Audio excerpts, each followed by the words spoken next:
TV9 TV news ప్రేక్షకులకు నమస్కారం. జాతక ఫలం కార్యక్రమానికి స్వాగతం. నమస్కారం గురువుగారు. మొదటిగా 6-9 ప్రేక్షకులకు నమస్కారం.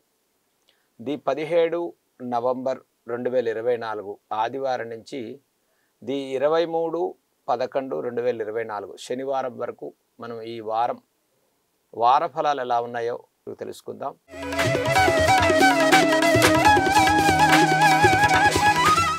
తదుపరి మకర రాశి. మకర రాశి గురించి కూడా వివరించండి గురువుగారు. ఇక మకర రాశి వారికి ద్వితీయ శనైశ్వరుడు, తృతీయ రాహు, పంచమ చంద్రగురుడు, సప్తమ కుజుడు, భాగ్యస్థిత కేతువు, లాభస్థిత రవి బుధులు, ద్వాదశ శుక్రుని సంచారం. ఇక మకర రాశి వారికి అండి ఏలినాటి శని ప్రభావం చివరి భాగంలో మకర రాశి వారికి ఎదుర్కొంటూ ఉన్నారు.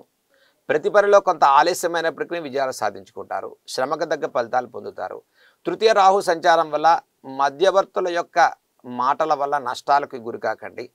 ఆర్థికంగా ప్రతి వ్యవహారంలో ఆచితూచి అడిగేయండి.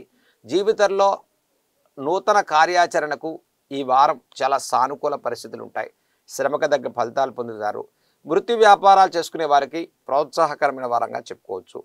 పంచమ చంద్రగురుల సంచారం వల్ల పుణ్యక్షేత్ర దర్శనాలు, సుదూర ప్రాంతాలు, దైవిక కార్యాచరణ వల్ల ఈ వారం చాలా ప్రోత్సాహకరమైన ఫలితాలు సాధించుకుంటారు.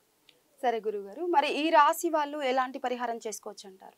ఇక మకర రాశి వారి కంటే సప్తమ కుజుడు, ద్వితీయ శనైశ్వరుని ప్రభావం ఆరోగ్య విషయాల్లో కొంత అనారోగ్య ఇబ్బందులు కానీ దీర్ఘకాలిక సమస్యలు అంటే ఎక్కువగా లాంగ్ టర్మ్ డిసీజెస్తో ఇబ్బంది పడేటువంటి వారికి మకర రాశి వారికి కుటుంబ విషయాల్లో నరఘోష, ఒత్తిడి భారం, డబ్బు నిలబడకపోవటం, ఇక రావాల్సిన ధనం సకాలంలో తిరిగి రాకపోవటం, ఇటువంటి ఇబ్బందులు ఎక్కువగా మకర రాశి వారు ఎదుర్కొంటున్నారు. దీని నుంచి అధిగమించడం కోసం ఈ మకర రాశి వారికి చక్కగా ఆంజనేయ స్వామి వారి యొక్క ఆరాధన చేసుకోవటం, విశేషంగా ఆంజనేయ స్వామి వారికి ప్రతిరోజు కూడా హనుమాన్ చాలీసా ఒక 3 సార్లైన కనీసం చదువుకోవటం, మంగళవారం రోజు, శనివారం రోజు ఆంజనేయ స్వామి వారికి తమలపాకులతో విశేషంగా అర్చన చేసుకోవటం వల్ల విశేష ఫలితాలు పొందుతారు.